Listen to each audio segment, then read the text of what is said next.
So as Tom had mentioned, the summit was extremely exciting. And PHEN's objective is we're always at the forefront at pushing the puck down the ice even further. And so what we found that was extremely controversial and extremely interesting is that there was publications that were released a couple of months prior to the summit. And the question of biology versus access and how that plays in the disparity of the African American with prostate cancer came up again.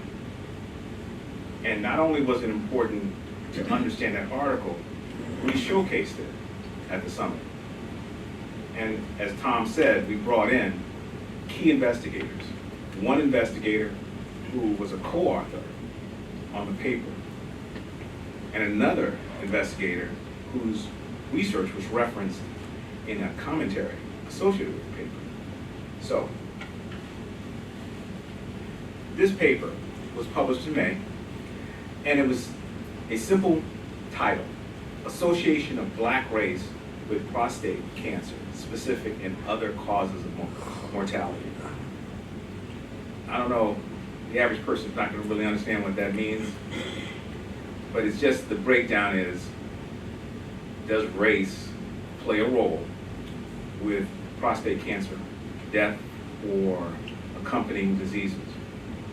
And then there was a commentary in the same article, same journal. The name of this journal was JAMA, Journal of American Medical Association, a very prominent journal.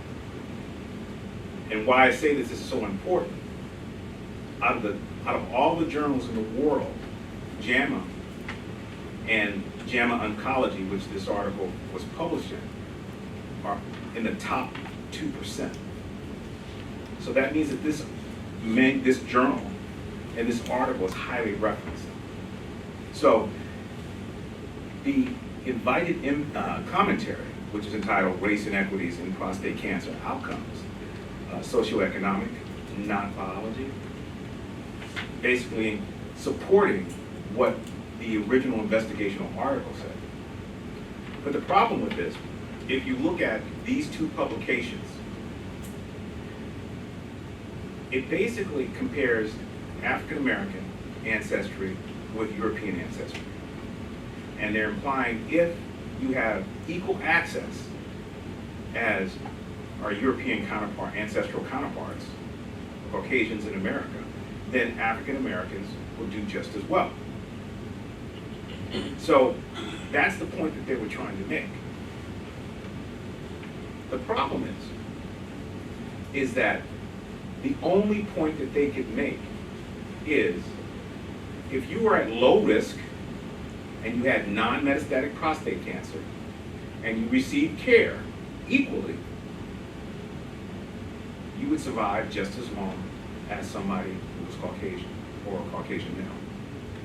And that's the only point that they can make. Then, following that, in the same journal, a commentary. They invite people to write an article to say negative or positive comments about the publication. Now, this article supported the previous article.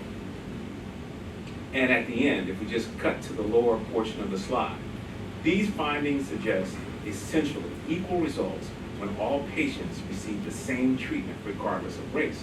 That's a very broad statement, when the only thing that paper, the original publication, could say was, if you are low risk,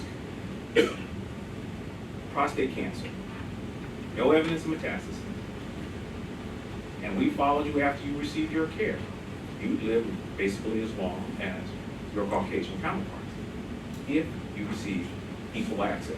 So equal access, if you were a vet, or if you participated in a clinical trial. Now, I want to flag that, and I want you to remember this. I said clinical trial. So you'll hear us repeat this over and over again.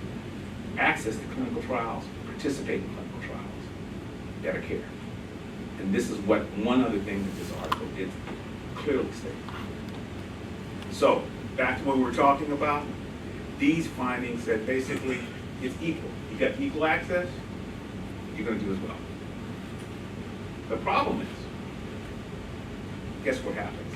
Telephone game.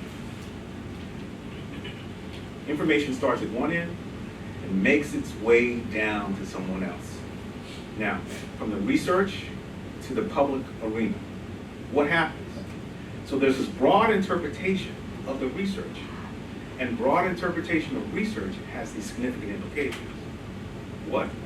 One, if I read a high-impact journal, JAMA, well-respected in the field, not just domestically, but internationally, and it says equal access and there's no biological difference, that will also influence how a researcher conducts their research. Basic science research, clinical research, but also policymakers. I don't need to fund anything if everybody's the same and there's no biological difference.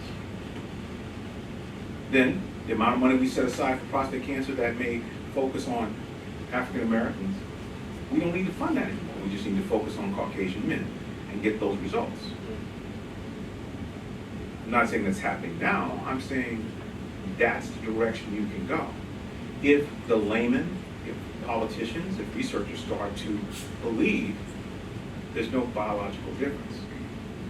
Now, another thing too, it doesn't just impact African Americans.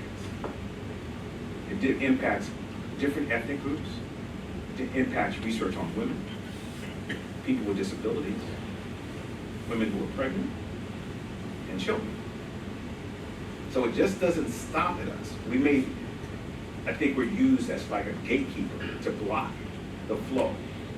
But in this case, this is a very controversial article, and it's very important for everyone to understand at a common level, where you can effectively go out, and if you meet with your doctor and speak with your doctor, they may quote this article, but you can go back and say, well, you turn on PHEN, and that article only referenced non-metastatic. Now, I have history of metastasis. So, look at what happens. Now, I know you can see the little icon in the corner, but this world-leading media and entertainment company releases the following statement. Black men not at a higher risk of dying from prostate cancer, the study says. And in the smaller print, this new study debunks the myth that genetics play a larger role in healthcare disparities and risk of death for prostate cancer for black men. Now, everybody understands that.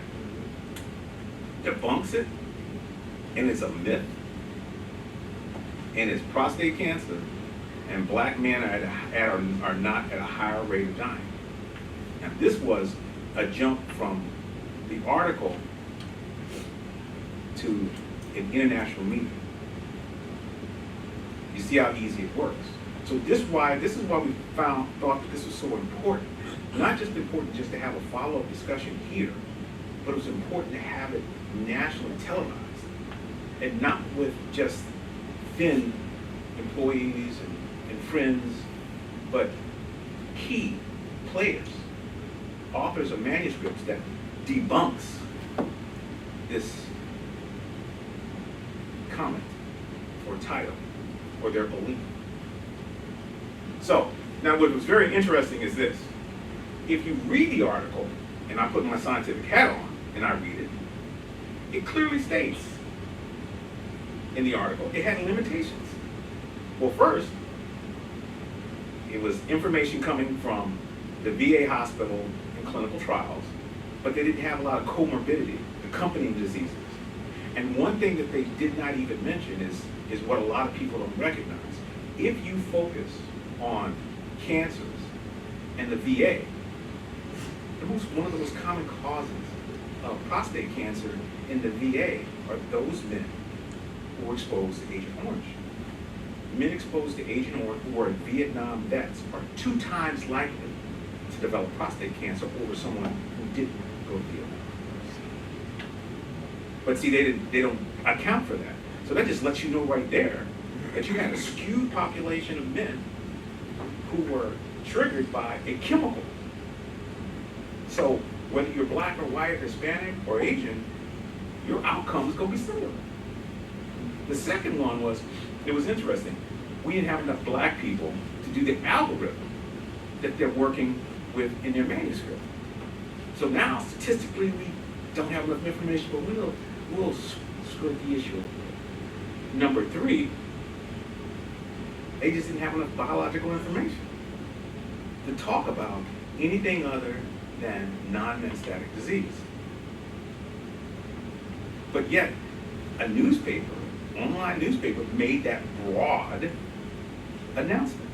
And that broad announcement impacted physicians, scientists, average person on the street. And then, number four, even though outcomes were similar, their study does not address whether biology is the same or whether sensitivities to specific treatments are similar to black men and white. They clearly stated that in their journal, but no one mentions that. So that's why PHEN has to open up the kimono. And let's just walk through the information so everybody understands at a layman's level. So, like I said, this is what we do. We clarify information, but there's something else about that. We may go in the building and turn on and pull the fire alarm down, but we're not just running out the door. We're going back in and pulling people out. So our objective is to educate, to come up with a solution, better understand, not to be alarmist, but provide solutions. That's just what we do. Now, as I said before, a co-author of the primary manuscript, Dr. Brandon Mahal. And the only thing that he was saying, and he kept it simple, he said, black men are more likely to die from prostate cancer. That's something that we know. And the contribution of biological versus non-biological differences is unclear. What causes this disparity? And the study objective, in layman's terms, this study looked at how long black men survive compared to white men when black men have the same disease and receive equal care. Same disease, but a low-risk disease and equal care. Clinical trials, VA hospital equal, compared to the general population, which is just a collection of cancer data from all throughout the United States for any man, any disease, so it's sporadic. What's very interesting, he had each one of the scientists, clinical scientists, had a methodical method of kind of dispelling this information. And not one time are they saying it's one or the other. It wasn't binary. It's complicated. It's multifactorial.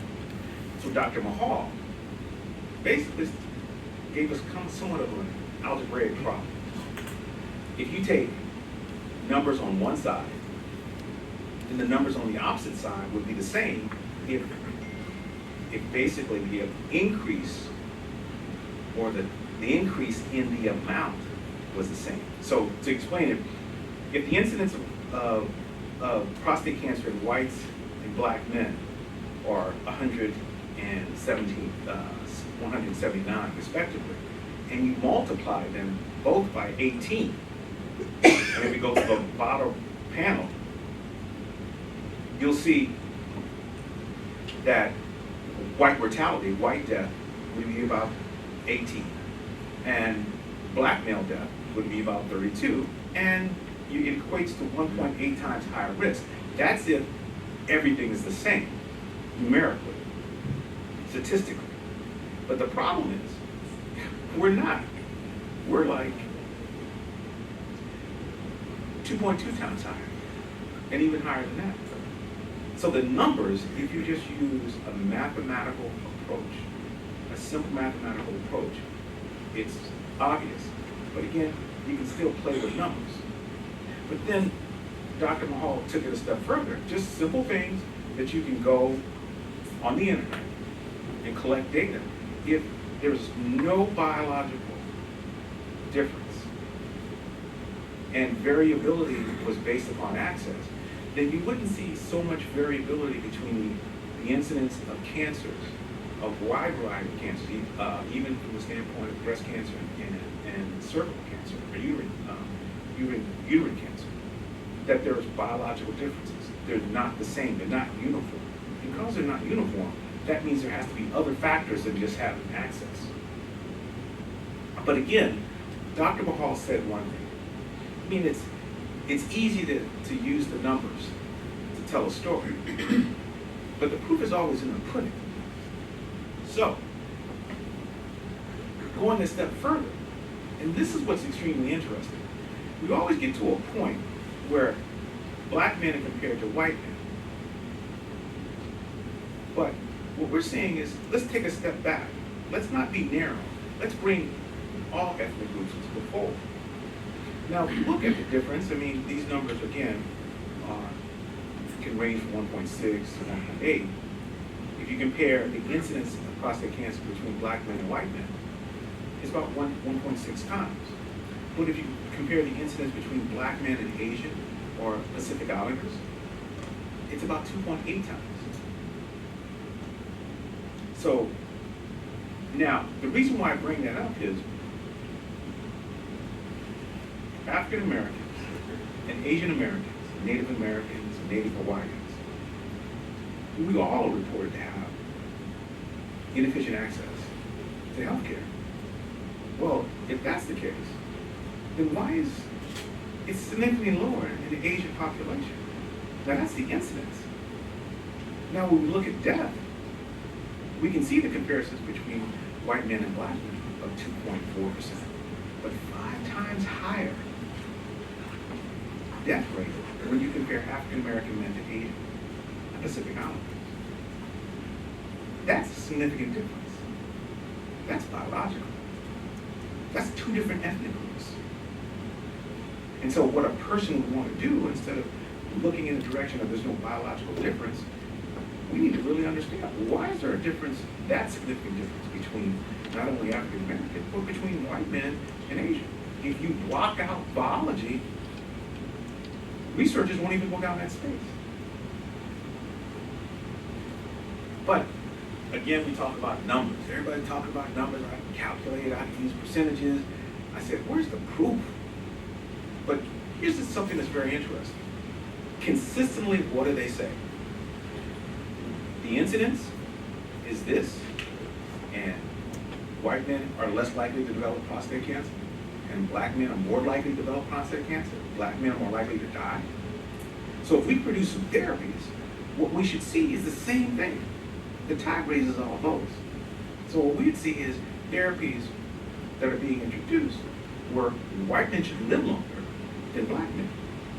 But everybody lives longer. But there's a problem. That's not the case. We're looking at 3 clinical studies, these interventional categories, whether it's a sickle cell T, which is an immunotherapy, docetaxel, which is chemotherapy, and radiation therapy. All of these affect cancers and target cancers at different pathways. Sickle cell T and immunotherapy, 30% more risk of death related to white men. Docetaxel, 19%. Radiation therapy, 19% more.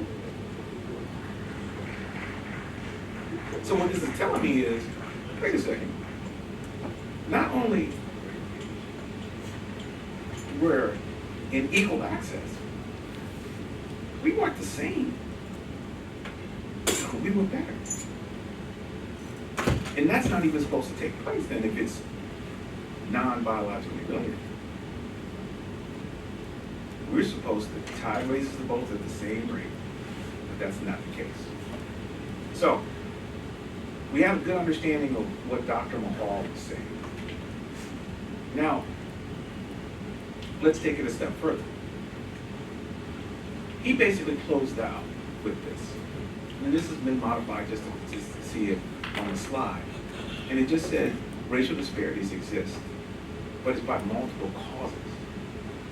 And whether it's genetic, whether it's access to health, socioeconomic, chemical and physical, in the case of Agent Orange, diet, and physical inactivity. So there are all these factors that play. Now, I flag this because this is important. This is the 21st century medicine that we're moving into, personalized medicine, where all that information is compiled and used to better personalize your therapies.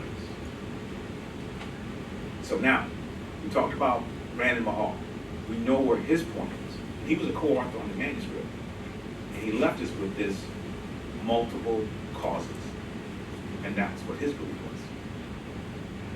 So now, we go to Duke. Not only was Dr. George in agreement, but the paper that was referenced in the invited commentary referenced this manuscript here. But that manuscript contradicts what they said. Yes, we know that it's African Americans versus African American men versus Caucasian, and you're looking at metastatic prostate resistant cancer, and they're treating him with these two drugs, abiraterone and enzalutamide. Important to note that the method, the location was at the VA hospital. So that was a tight clinical trial where everybody had access to it. Everybody had equal access. But why is it in his study, he came back with data that suggested that response, toxicity, and survival varied by race? They used his paper to support an argument, and his paper didn't support their comment. So, but he had a different approach. Randall Mahal used mathematics. Dr. George was more visual. So what he said was, let's just take it simple. Where do black folks live? Where do white folks live? If you go back ancestrally, all these 400 years, this is where you'll find high percentages of African Americans in these particular states, in these particular locations. And the point that you want to bring up is this. Notice from Louisiana, I'm from Texas though, I was expecting a little bit more, but we'll go with from Louisiana up the eastern seaboard is where you start to see a large population of black. And then you'll see Caucasian Americans in a completely different location, not in Florida, but also more in it's not middle America, but I would say going up towards Chicago in that direction and then out west.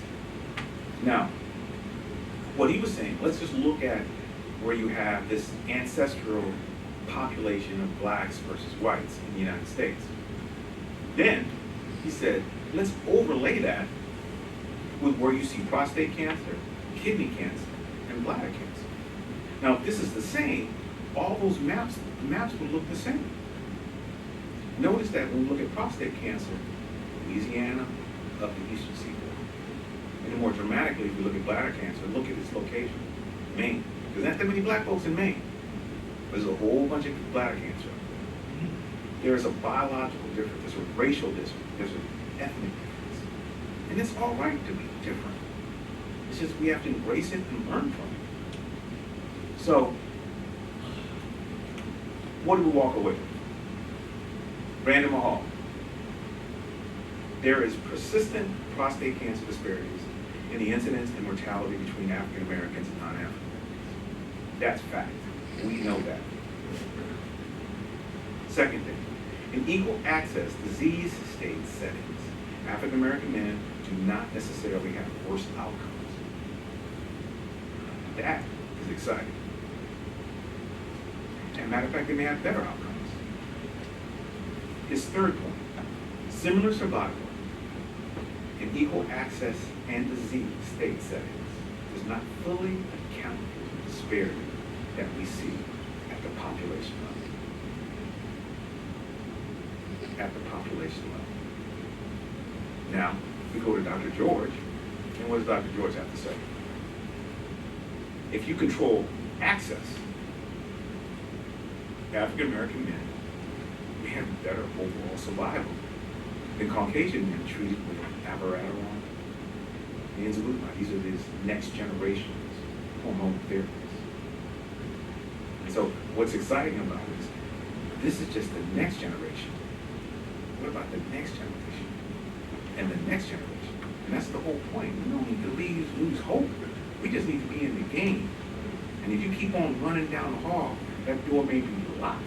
But you'll have enough momentum to knock that bad boy down. So, and then it says the same thing. He closed out with, again, doxycycline, immunotherapies, abiraterone. They're different, but African American men did better. Is there a biological difference there? Isn't that something that's worth investigating? Not just for African American men, but for every man. Every man. Doesn't matter what ethnic group, and every woman. Because what we can find in men, we may be able to see the same thing in women. And maybe one day we'll be able to bring that breast cancer death rate in black women down. But we got to study. So, and this is what was important. What I wanted to give them cameos, because these were powerful statements that they made. Dr. George clearly stated race-based trials with prostate cancer is feasible. There's no excuse. There's no excuses anymore. He demonstrated, dude, we can look at differences between races. Nobody needs to come to argue that.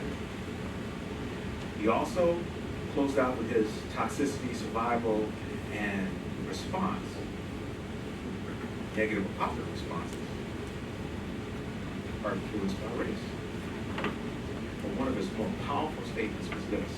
He's talking about a paradigm shift in how we think about clinical trials, phase 3 clinical trials. He, just like the FDA and just like PHEN, advocates greater involvement of African Americans in all ethnic groups and women in clinical trials.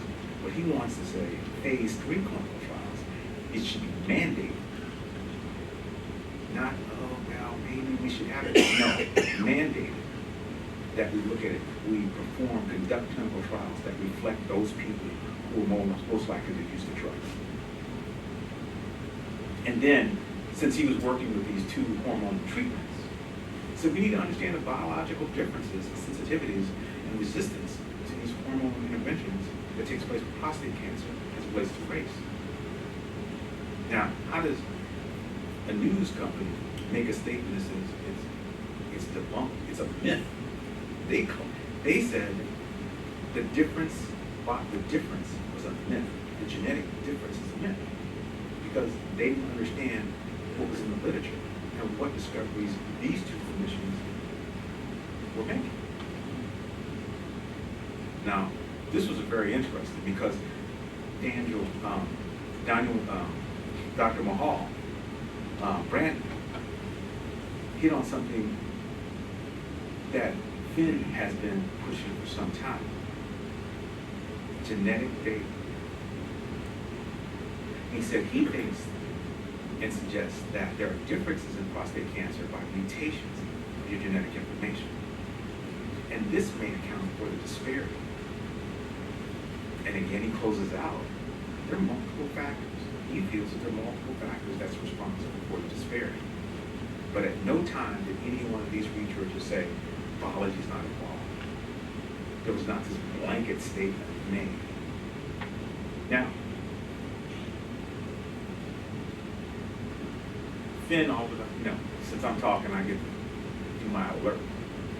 But it's something I want to flag because I always say that there's 20th century medicine and there's 21st century medicine. And 21st century medicine is precision medicine, tailored, specific, what your genetic makeup is, where you're from, what you eat, your lifestyle. All that information is put together. All that data is collected so they can specifically design a therapy that meets your genetic makeup, your background, and where you're from.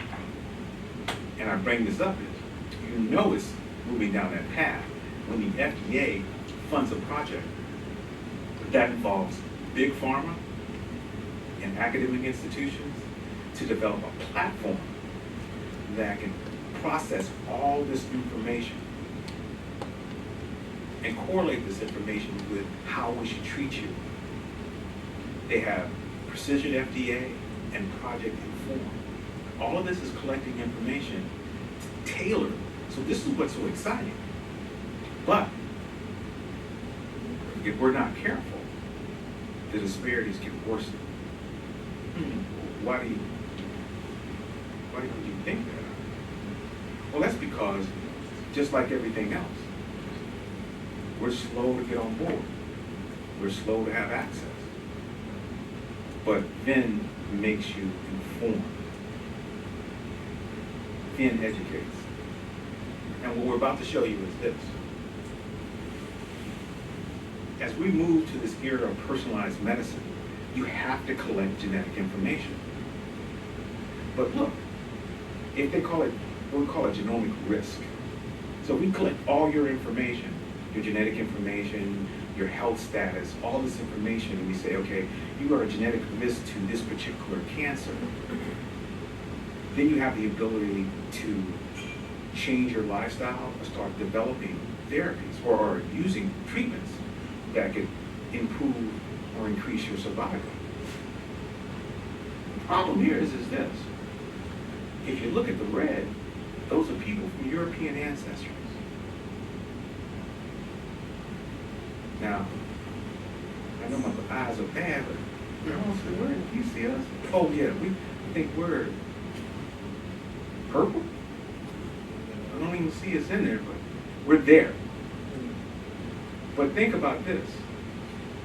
This is global. This isn't the United States. This is global information. So people collecting data for a population of people that make up 16% of the world, 80% of the data supports them. That's, I mean, they're pushing, but we're not worried about what they're doing. We got to worry about what we need to do. What everybody needs to do. That's why PHEN is so important, because we're educated, so you're aware. Now, what's very interesting is the next slide talks about sufficient enough samples to do all these studies and insufficient samples. Now, I had to put a block around it, but I think it was kind of obvious that there's, because of a lot of the research being done in the United States, Canada, Australia, and Europe, a lot of that information is coming from people of European ancestry. But if you look at Black, African American, Hispanic, Asian Americans, Native American, Native Hawaiians, there's not enough samples out there. Of all those 10 cancers, there's only one that we have sufficient enough samples. We could have much more, but it just crossed the line, and that's breast cancer. But this isn't here to scare you, it's just to inform you. You gotta get on a stick. And so, PHEN has always been on a stick. That's why we developed a fight tool. We confront this stuff head on. You can simplify the information, divide your diagnosis into 6, one could say, buckets. And so now we have that ability to educate you. So that's our air game. That means you can go online and pull all this information out just by working with a fight tool. But PHEN has a ground game. And it's kind of creative because I don't think there's any other organization using this approach, entertainment, to educate. And so our ground game is Vegas. And you say, like, wait, it's a play. Well, how do you plan to do this? Well, it's easy. I mean, Daddy's Boys brings in large populations of people, in certain cases, over 1,000 or more people. And yeah, we have one coming up next week. But over 1,000 people. So what do you do? What you have the ability to do is before the stage play, we can bring in clinical trial experts, investigators to talk about clinical trials in their space that reflect our fight tool, each one of the fight tool buckets. But that gets people educated and interested in participating in clinical trials. But then you say, well, what about this personalized medicine genetics? That's what's sweet. In addition to just educating, we would have the opportunity to educate you about genetics, genomics, bringing people to talk about it, but also put you in contact with the people who do the genetic testing, and hopefully be in a position to start collecting samples the way you would collect 23andMe, Ancestral.com, and just collect that information. So, in closing, we have to be very careful about how people broadly interpret scientific research. And it's very difficult, because the average person is going to look at a scientific paper and they're going to look at the title, and the title dictates what you're going to walk away with. Because it sure dictated what NBC walked away with. That wasn't a local release. That wasn't Channel 10. That was international. And those type of things shape what policymakers do, what clinicians do, what researchers do. The objective is to make sure you're prepared, you're educated, and you understand. The second thing is, there's no doubt there's a biological difference. There's no doubt a lot of these new therapies may have significant impacts on African Americans, but also other people from different ethnic groups. But what has to happen is we have to do the research. And lastly, we need to participate in our clinical trials. We need to be aware that we can either be stuck in the 20th century or have access to 21st century medicine. Thank you.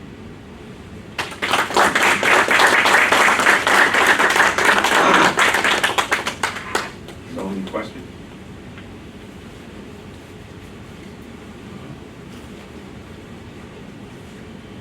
Clinical trials, I know there are clinical trials going on, but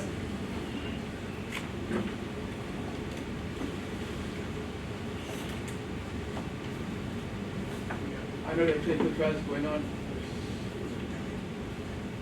I know there are clinical trials going on, but my question is, a lot of clinical trials that don't apply to certain of us. How do you get to see what clinical trials can generate? How do you get ideas to people so they can come up with clinical trials that would sort of suit other people? So let me clarify. Are you talking about of us as relates to African American men, or your diagnosis? Both. Okay. Maybe diagnosis, maybe. Well, it was interesting, again, what I said before about what PHEN did at the conference. After this session, I hosted a session that talked about the FDA. And the FDA had a new guidance that they issued that is pushing, providing insight into diversifying, increasing the diversity of African American and other ethnic groups in clinical trials. So they're pushing industry.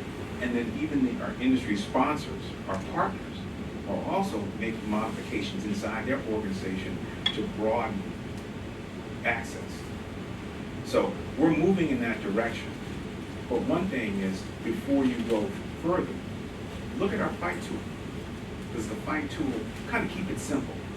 Because if you go to our fight tool, you could look at 6 different categories. And in each one of those categories, your diagnosis may fall into one of those. And if you open it up, you can look through a list of those and press on a link that'll take you to a nice summary of the clinical trials. And lastly, you can pick up the phone and call me, or text me, or email me. You're not there by yourself. So wherever we can help, we're here to help. Thanks, that's good. The question that I had is, you had mentioned something about the single payer insurance. Yes. Your mic is on. Oh, I'm sorry. You had mentioned something about the single payer insurance piece. Mhm. Does that hinder the type of treatment that a cancer patient can get in terms of the hormone therapy or the radiation or surgery? Well, I'll clarify that. When they say single payer, they were talking about in relationship to clinical trials. So we said before, we want you to participate in clinical trials because we feel you'll get the best care. And like I said, the paper even said that. Because with equal access, they showed if you had a specific disease, you can get good care. But in this case, they were using single payer to mean clinical trial or the VA hospital. Now, as it goes into different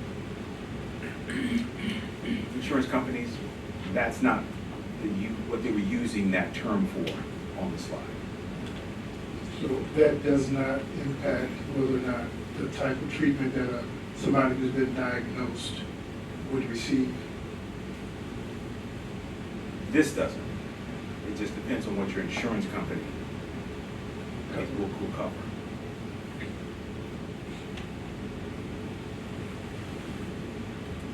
Yes, sir. Doctor, but how would you know about these clinical trials if the ones that are treating you don't mention it to you? So can you repeat that again? If you're going to the doctor and he doesn't, You know I'm smiling up and here. he doesn't mention clinical trials, how would you know about it? PHEN. And the fight tool. But everybody is not connected with PHEN, that's what I'm saying. I said, that's what our objective is. If you have a friend in every city, every person, you gotta pass that word on. We're doing our best. We're out on the national stage. We're hosting annual conferences in Washington, D.C. on the Capitol. We're not afraid. We just need your help and everybody's help to make sure we disseminate this information. We're on Facebook Live right now to make sure we get it out to those thousands of people. Now, I have something in my family right now. I have a niece. Mm-hmm. She's about 40 years old. Mm-hmm. And her mother died from breast cancer. And her grandmother died. Mm-hmm. And so my brother, she hasn't said anything to me, but my brother told me the other day that she's been tested and she's got the gene. Mm-hmm. So she's away for the next 8 days, but I understand when she comes back, she's going to have both her breasts removed. Mm-hmm. And she doesn't have cancer yet. Right. So But see, again, PHEN doesn't work in a vacuum. We have alliances and partnerships with our sisters that are dealing with with breast cancer. well, I just heard on the news tonight, I didn't hear the whole story, but this is breast cancer month. Yeah, I think it's breast cancer month, isn't it? Yes. Yeah. And they mentioned, I just heard the tail end, that black women have much more breast cancer than Caucasian women. Well, let me clarify. It's interesting. Black women have a lower incidence of breast cancer, but they die at a higher rate. Wow. And that's what we have to correct. That's why we say we're not in this by ourselves. The tide raises all boats. What we do at PHEN impacts what is thought about when it comes to breast cancer. I mean, there are changes, guidelines that PHEN was instrumental in introducing for the treatment of bone health that the sisters living with breast cancer will be talking to kind of assist them to get those changes made in their guidelines. So we're not in it by ourselves. We appreciate the comment that you made, especially because it's breast cancer month, but it's breast cancer year. It's prostate cancer year. So we're fighting every day. Yes, sir. Okay, so I'm trying to summarize in my head what we just heard. Mm-hmm. And you know the expression, and follow the money. Okay? Mm-hmm. Am I hearing that it's almost like a conspiratorial movement to put everybody in the same category? To call it a myth that the black men are different in terms of the incidence of prostate cancer? That what would motivate, for instance, ABC or any large television conglomerate to call this a myth and to set about debunking this information? Basically, are they saying that black men don't need any special consideration or treatment? So, just let me be clear, I'm not trying to throw shade on anybody. And I don't consider it a myth. At the end of the day, you made a comment, follow the money trail. But we're talking about follow the blinks, the clicks. That brought a lot of attention. Now, whether or not the person that wrote the article read the article, that's a whole different story. Because what I see is the average person will read the title and look at the abstract. I read the title, looked at the abstract, pulled all the articles, read the articles, and found out you can't use that article to support your argument. So I'm comfortable standing up here knowing that that information wasn't accurately interpreted by the news media. So I don't consider it a conspiracy. I just consider it people are looking for shortcuts to drive news cycles. That's what I'm trying to nail down motivation. In other words, does somebody feel that it's saving them money if they don't have to establish two different areas of study? Is that why they're trying to lump everything into one study? You asked my personal opinion. My personal go negative. What I'm focusing on is making sure we got people in clinical trials, we got people getting genetic testing, and we save as many lives every single solitary day.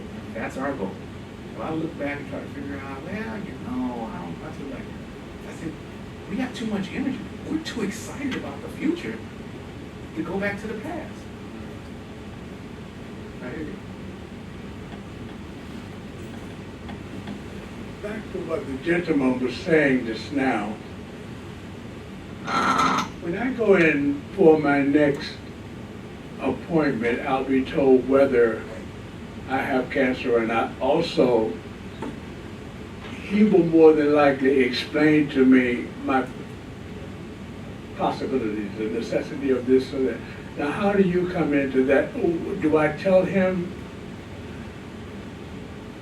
I'm trying to figure out, how do I tell him what I want, Well, as far as the treatment is concerned?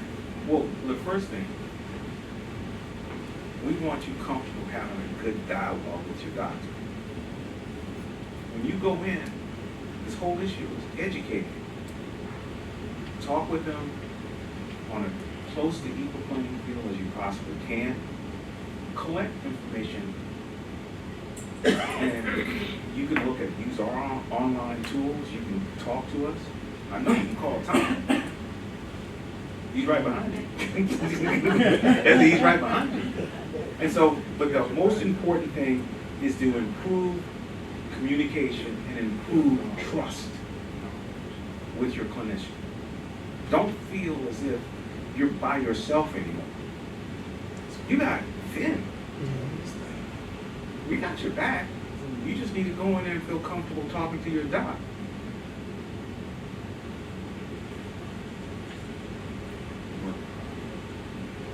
Yes.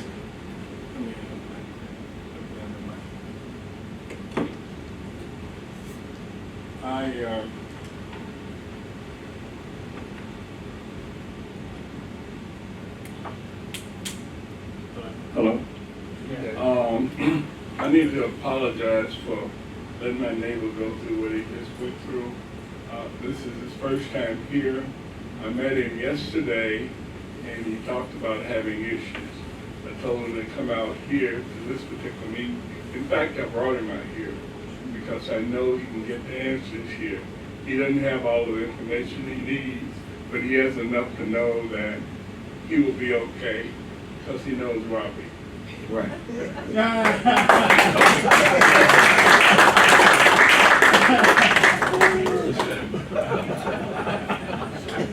And Shirley, I'm sorry. You're gonna get in trouble about that. Okay. Any more questions? Yes. It seems to me, the question of awareness is what we have to deal with. You as an example, how many other doctors look like you? How many in this particular, so that's why I speak loud. I'm in electronics and sound, but you can always depend. You gotta bring out that voice yourself. The brother who caused us to be here, how many businessmen, retired businessmen with a business can do that? We're a rare breed. And I don't want to be a prophecy of doom. I believe in a one God and a reality of a one God. But I see too many of our people dying. And here's the thing about this cancer thing. If it don't get you, something else will. Well, I'm depressed, but I'm not giving in. okay. I do believe that we have to, each and every one of us, do more research, do more questions. We're in a racist society. You even said, some brother said, what do I tell my doctor if he's not telling me? I was fortunate to have an Irish doctor watching me for some years from 2005. Let me tell you something about the Irish and me. I didn't know. I was born on the Irishman's Day. I didn't know this.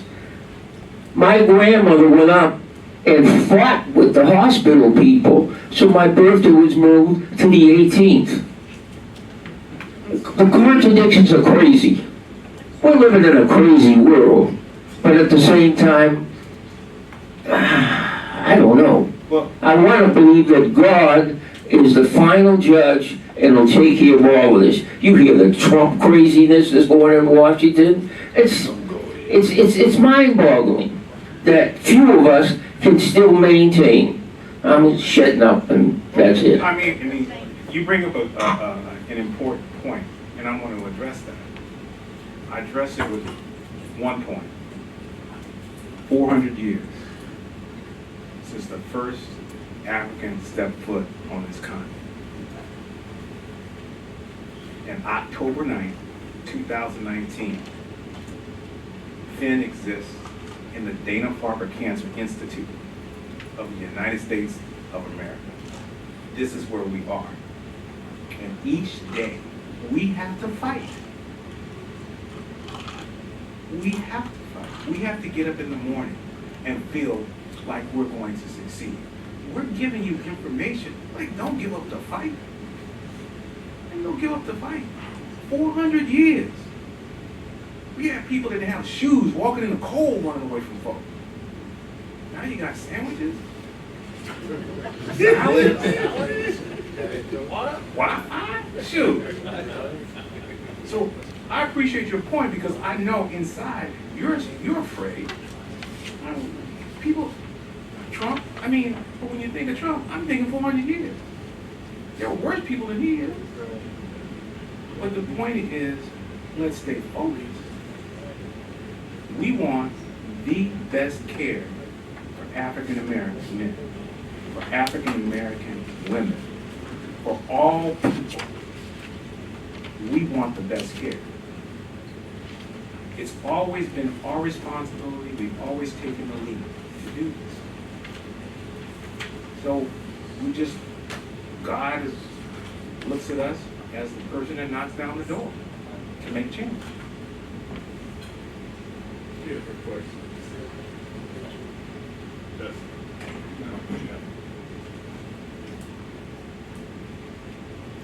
So you got something? Yes. You have to forgive me for my mic voice. I just recently had surgery in May the 30th, and so I just had a blood work. 2 weeks ago, and they told me they found 0.03 chance of the cancer coming back. Am I eligible for any kind of clinical trial or something I should look at doing? Because they want me to come back in December to take another blood test to see if it's aggressive. I don't know which way should I be trying to explain to them about doing some kind of clinical trial, or do I just go along with I think what we can do is we can take that offline, Okay. or we can talk to you. Okay. And then, but the point is, I want to say is that the first thing is, you're here. You have people to talk to. And we'll work with walking you through the fight tool, looking for opportunities, but educating you so you can go back to your clinician and talk about clinical trials. What are your options? So if you have that information, you're more confident, stronger. You're taking your life, your health in your own hands. And we're here to help.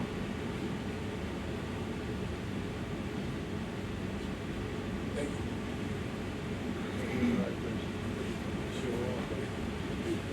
you.